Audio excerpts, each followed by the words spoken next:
Boston Daily Advertiser, April 15th, 1865. Boston. The Telegraph brings appalling news which will startle the country far and wide and chill for the moment every loyal heart. An attempt was made last night to kill both the President and Secretary Seward, and, we grieve to say it, the assassin succeeded in his foul plot against Mr. Lincoln. The President was shot through the head during the performance at Ford's Theater as he sat in his private box with his friends. He was taken to a neighboring house, and every aid in human power was afforded him. Our latest dispatch announces him still alive, but insensible, and the Surgeon General has given it as his opinion that he cannot live until morning. About the same hour, a most brutal and cowardly attempt was made to murder Mr. Seward as he lay helpless on his sick bed.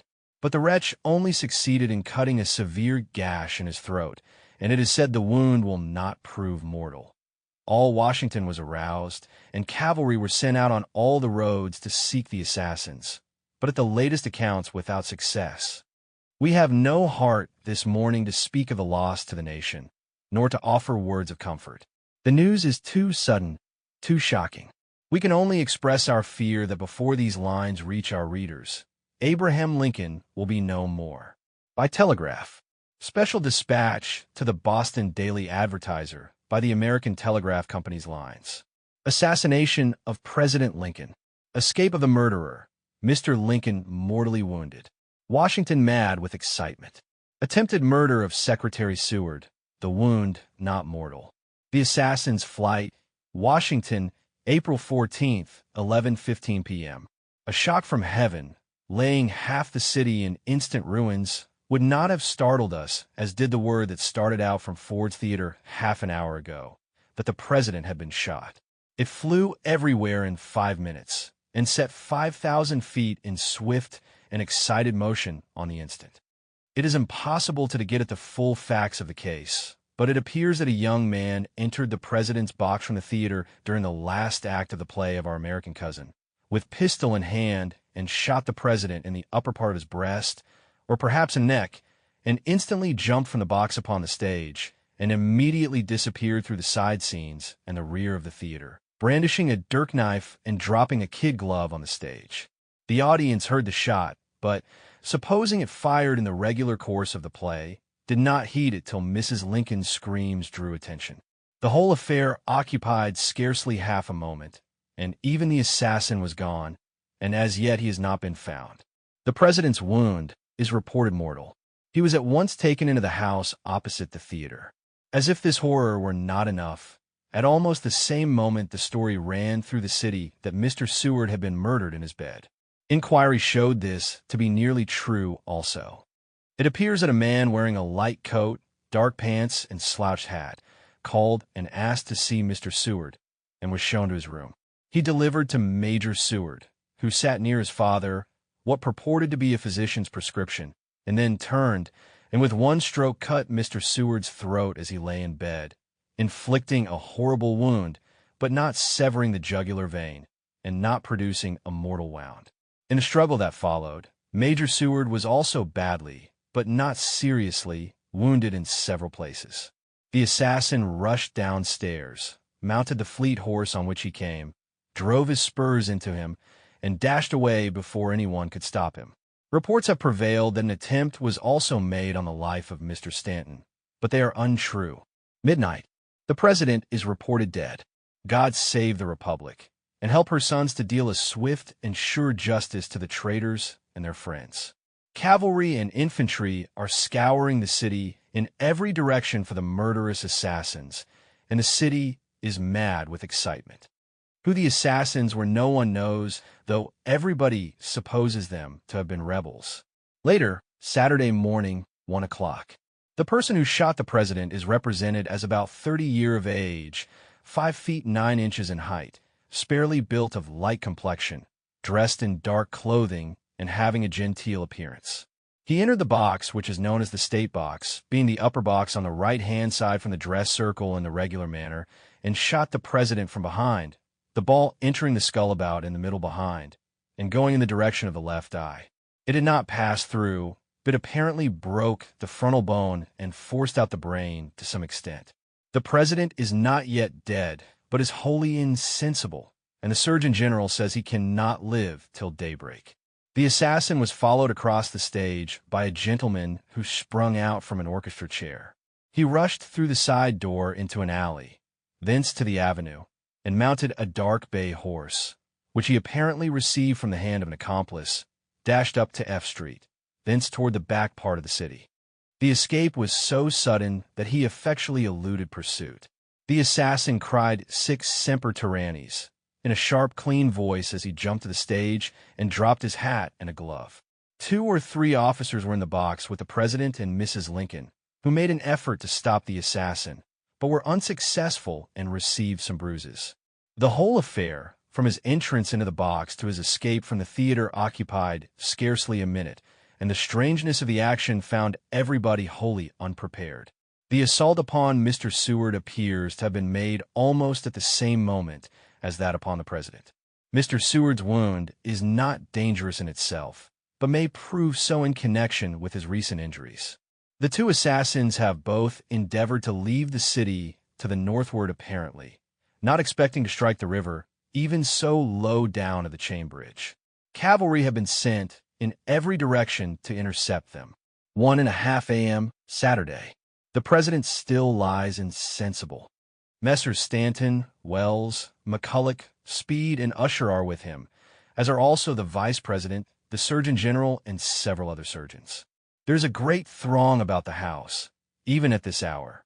2:00 a.m.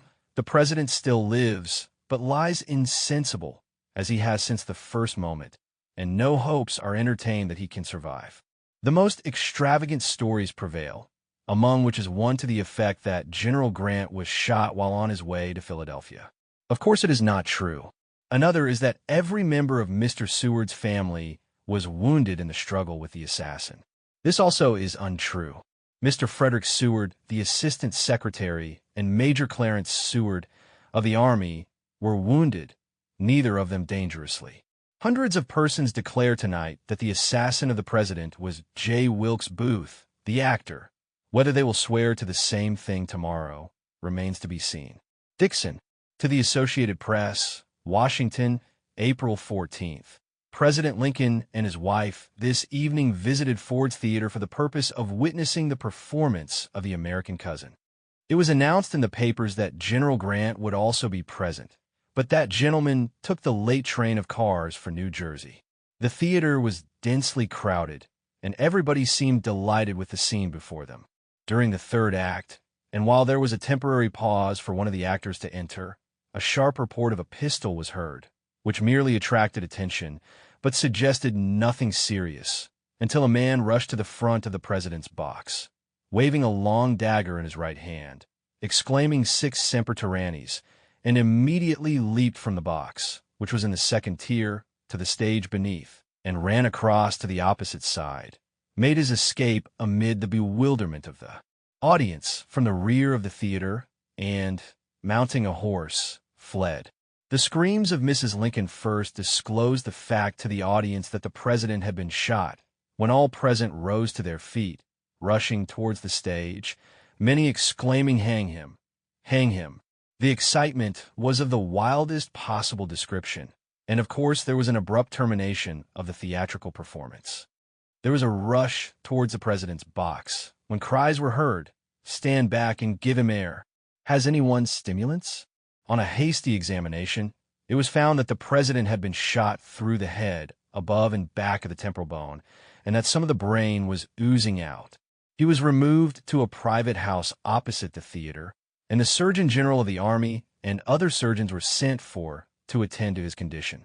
On examination of the private box, blood was discovered on the back of the cushioned rocking chair on which the president had been sitting, also on the partition and on the floor. A common single-barreled pocket pistol was found on the carpet. A military guard was placed in front of the private residence to which the president had been conveyed. An immense crowd was in front of it, all deeply anxious to learn the condition of the president. It had been previously announced that the wound was mortal, but all hoped otherwise. The shock to the community is terrible. At midnight, the members of the cabinet, Messrs. Sumner, Colfax, and Farnsworth, Judge Curtis, Governor Oglesby, General Meigs, Colonel Hay, and a few personal friends, with Surgeon General Barnes and his immediate assistant, were around his bedside. The president was in a state of syncope, totally insensible and breathing slowly. The blood oozed from the wound at the back of his head. The surgeons exhausted every effort of medical skill, but all hope was gone. The parting of his family with the dying president is too sad for description. The president and Mrs. Lincoln did not start for the theater until 15 minutes after 8 o'clock. Speaker Colfax was at the White House at the time, and the president stated to him that he was going, although Mrs. Lincoln had not been well, because the papers had announced that he and General Grant were to be present, and as General Grant had gone north, he did not wish the audience to be disappointed. He went with apparent reluctance, and urged Mr. Colfax to go with him, but that gentleman had made other arrangements, and, with Mr. Ashman of Massachusetts, bid him goodbye. When the excitement at the theater was at its wildest height, reports were circulated that Secretary Seward had also been assassinated. On reaching this gentleman's residence, a crowd and a military guard were found at the door, and on entering it was ascertained that the reports were based on truth. Everybody there was so excited that scarcely an intelligible word could be gathered, but the facts are substantially as follows. About 10 o'clock a man rang the bell, and the call having been answered by a colored servant, he said he had come from Dr. Verdi, Mr. Seward's family physician, with a prescription, at the same time holding in his hand a small piece of folded paper, and saying, in answer to a refusal, that he must see the secretary, as he was entrusted with particular directions concerning the medicines. He still insisted on going up, although repeatedly informed that no one could enter the chamber. The man pushed the servant aside and walked heavily towards the secretary's room, and was then met by Frederick Seward, of whom he demanded to see the secretary, making the same representation which he did to the servant. What further passed in the way of colloquy is not known, but the man struck him on the head with a billy, severely hurting the skull and felling him almost senseless. The assassin then rushed into the chamber and attacked Major Seward, paymaster of U.S. Army, and Mr. Hansel of the State Department, and 2 male servants, disabling them all. He then rushed upon the secretary, who was lying in bed in the same room, and inflicted 3 stabs in the neck, but severing, it is thought and hoped, no arteries, though he bled profusely. The assassin then rushed downstairs unmolested, mounted his horse at the door, and rode off before an alarm could be sounded, and in the same manner as the assassin of the president. It is believed that the injuries of the secretary are not fatal, nor those of either of the others, although both the secretary and assistant secretary are very seriously injured. Secretaries Stanton and Wells and other prominent officers of the government called at Secretary Seward's house to inquire into his condition, and there heard of the assassination of the president. The very latest. Washington, April 15th, 2:30 p.m. The president is still alive, but the case is absolutely hopeless. The New York Herald, April 15th, 1865. Important. Assassination of President Lincoln. The president shot at the theater last evening. Secretary Seward daggered in his bed, but not mortally wounded. Clarence and Frederick Seward badly hurt. Escape of the assassins. Intense excitement in Washington, seen at the deathbed of Mr. Lincoln. J. Wilkes Booth, the actor, the alleged assassin of the president. The official dispatch. War Department, Washington, April 15th, 1:30 a.m. Major General Dix, New York. This evening at about 9:30 p.m. at Ford's Theater, the president, while sitting in his private box with Mrs. Lincoln, Mrs. Harris, and Major Rathburn, was shot by an assassin who suddenly entered the box and approached behind the president. The assassin then leaped upon the stage, brandishing a large dagger or knife, and made his escape in the rear of the theater. The pistol ball entered the back of the president's head and penetrated nearly through the head. The wound is mortal. The president has been insensible ever since it was inflicted and is now dying. About the same hour an assassin, whether the same or not, entered Mr. Seward's apartments and under pretense of having a prescription was shown to the secretary's sick chamber. The assassin immediately rushed to the bed and inflicted 2 or 3 stabs on the throat and 2 on the face. It is hoped the wounds may not be mortal. My apprehension is that they will prove fatal. The nurse alarmed Mr. Frederick Seward, who was in an adjoining room, and he hastened to the door of his father's room, when he met the assassin, who inflicted upon him one or more dangerous wounds.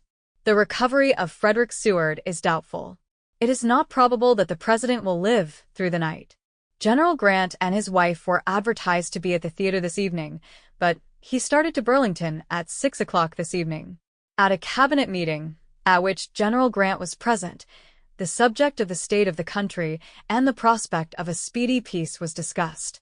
The president was very cheerful and hopeful, and spoke very kindly of General Lee and others of the Confederacy, and of the establishment of government in Virginia. All the members of the cabinet except Mr. Seward are now in attendance upon the president. I have seen Mr. Seward, but he and Frederick were both unconscious. Edwin M. Stanton, Secretary of War. The Herald Dispatches. Washington, April 14, 1865. Assassination has been inaugurated in Washington. The Bowie knife and pistol have been applied to President Lincoln and Secretary Seward. The former was shot in the throat while at Ford's Theater tonight. Mr. Seward was badly cut about the throat while in bed at his residence. Second Dispatch.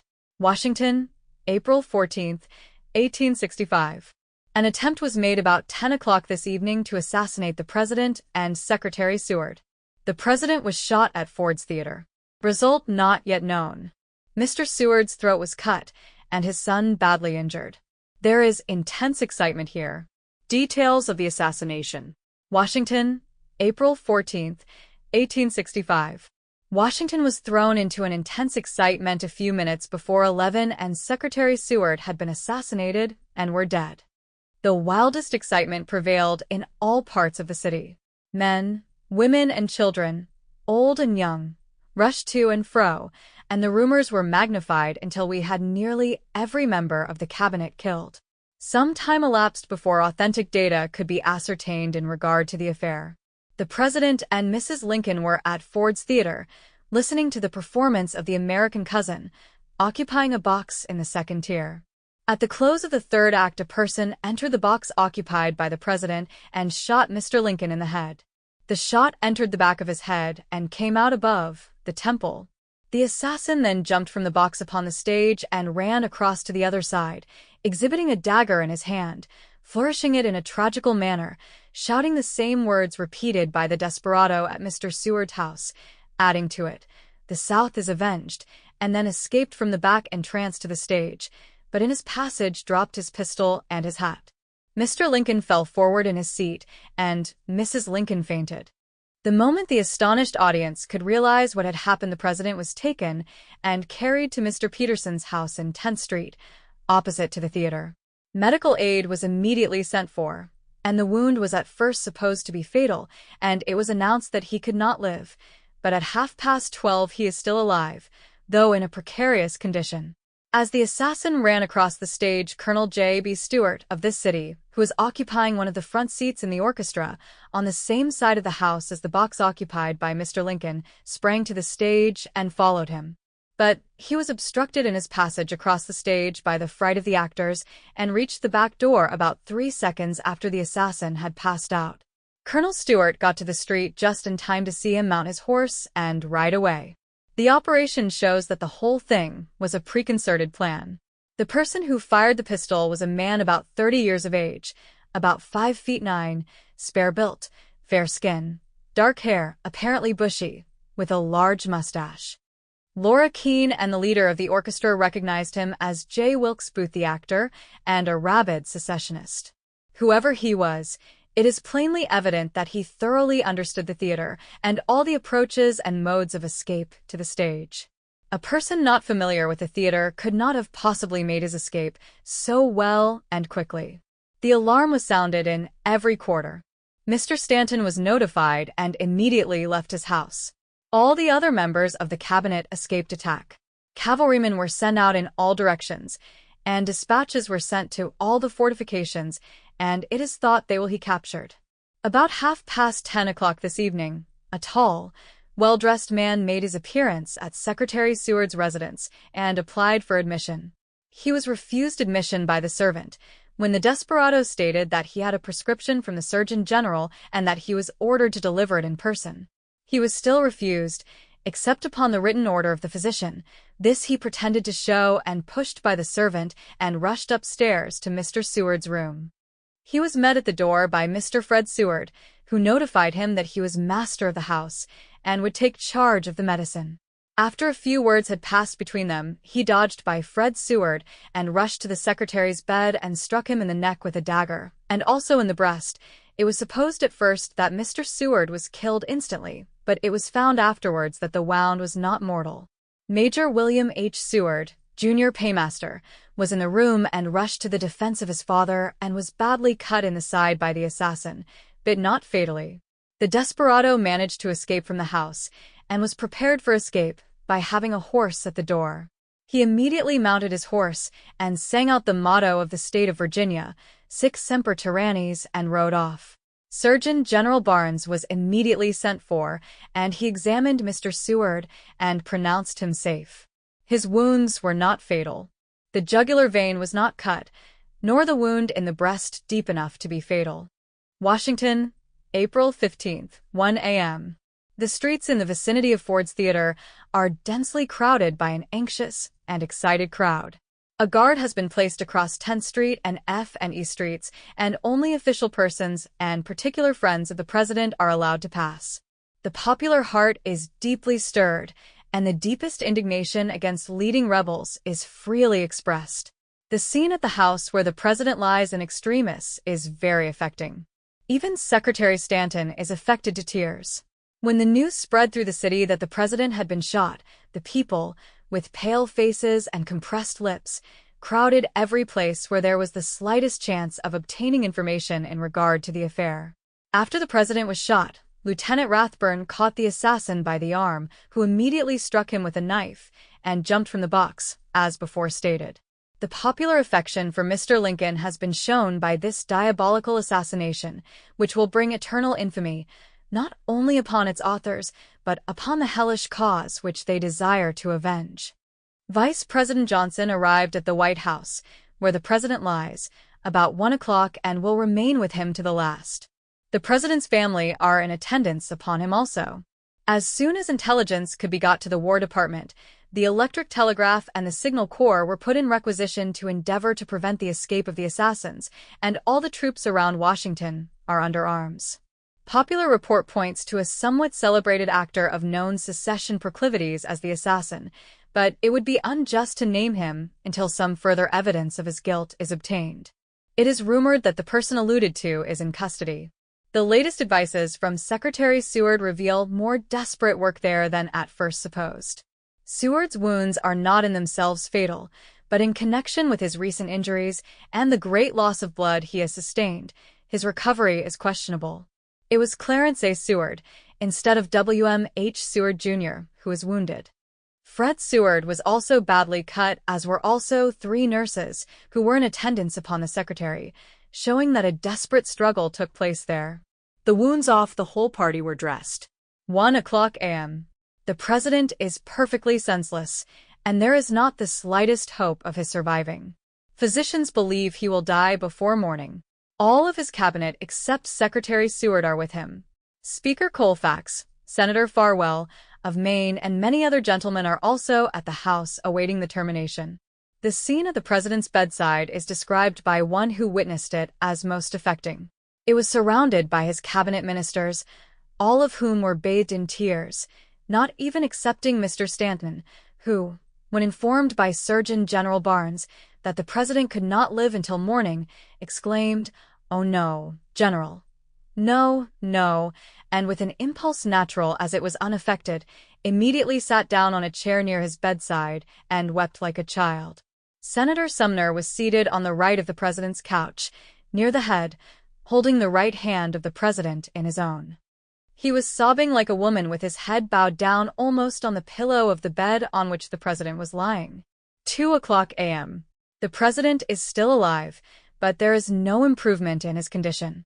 The Press Dispatched, Washington, April 15, 12:30 a.m. The president was shot in a theater tonight, and is perhaps mortally wounded. Second Dispatch, Washington, April 15th, 1 a.m. The president is not expected to live through the night. He was shot at a theater. Secretary Seward was also assassinated. No arteries were cut. Additional details of the assassination. Washington, April 15th, 1:30 a.m. President Lincoln and wife, with other friends, this evening visited Ford's Theater for the purpose of witnessing the performance of The American Cousin. It was announced in the papers that General Grant would also be present, but that gentleman took the late train of cars for New Jersey.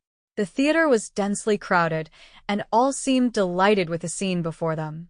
During the third act, and while there was a temporary pause for one of the actors to enter, a sharp report of a pistol was heard, which merely attracted attention, but suggested nothing serious, until a man rushed to the front of the president's box, waving a long dagger in his right hand, and exclaiming "Sic semper tyrannis," and immediately leaped from the box, which was in the second tier, to the stage beneath, and ran across to the opposite side, making his escape, amid the bewilderment of the audience, from the rear of the theater, and mounting a horse, fled. The screams of Mrs. Lincoln first disclosed the fact to the audience that the president has been shot, when all present rose to their feet, rushing towards the stage, many exclaiming, "Hang him! Hang him!" The excitement was of the wildest possible description, and of course there was an abrupt termination of the theatrical performance. There was a rush towards the president's box, when cries were heard, "Stand back and give him air. Has anyone stimulants?" On a hasty examination, it was found that the president had been shot through the head, above the back of the temporal bone, and that some of the brain was oozing out. He was removed to a private house opposite to the theater, and the Surgeon General of the Army was sent for to attend to his condition. On an examination of the private box, blood was discovered on the back of the cushioned rocking chair on which the president had been sitting, also on the partition and on the floor. A common single-barreled pocket pistol was found on the carpet. A military guard was placed in front of the private residence to which the president had been conveyed. An immense crowd was in front of it, and deeply anxious to learn the condition of the president. It had been previously announced that the wound was mortal, but all hoped otherwise. The shock to the community was terrible. At midnight, the cabinet, with Messrs. Sumner, Colfax, and Farnsworth, Judge Curtis, Governor Oglesby, General Meigs, Colonel Hay, and a few personal friends, with Surgeon General Barnes and his immediate assistants, were around his bedside. The president was in a state of syncope, totally insensible and breathing slowly. The blood oozed from the wound in the back of his head. The surgeons exhausted every possible effort of medical skill, but all hope was gone. The parting of his family with the dying president is too sad for description. The president and Mrs. Lincoln did not start for the theater until 15 minutes after 8 o'clock. Speaker Colfax was at the White House at the time, and the president stated to him that he was going. Mrs. Lincoln had not been well, but because the papers had announced that General Grant and they were to be present, and as General Grant had gone north, he did not wish the audience to be disappointed. He went with apparent reluctance and urged Mr. Colfax to go with him, but that gentleman had made other arrangements, and with Mr. Ashmun of Massachusetts, bid him goodbye. When the excitement at the theater was at its wildest height, reports were circulated that Secretary Seward had also been assassinated. On reaching the gentleman's residence, a crowd and a military guard were found at the door, and on entering it was ascertained that the reports were based on facts. Everybody there was so excited that scarcely an intelligent word could be gathered. But the facts are substantially as follows.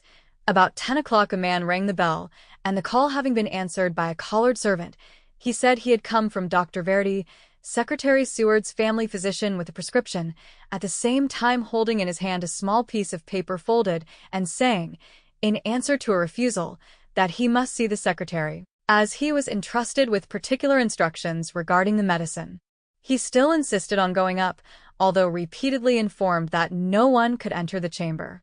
The man pushed the servant aside and walked hastily towards the secretary's room, and was then met by Mr. Frederick Seward, of whom he demanded to see the secretary, making the same representation which he did to the servant.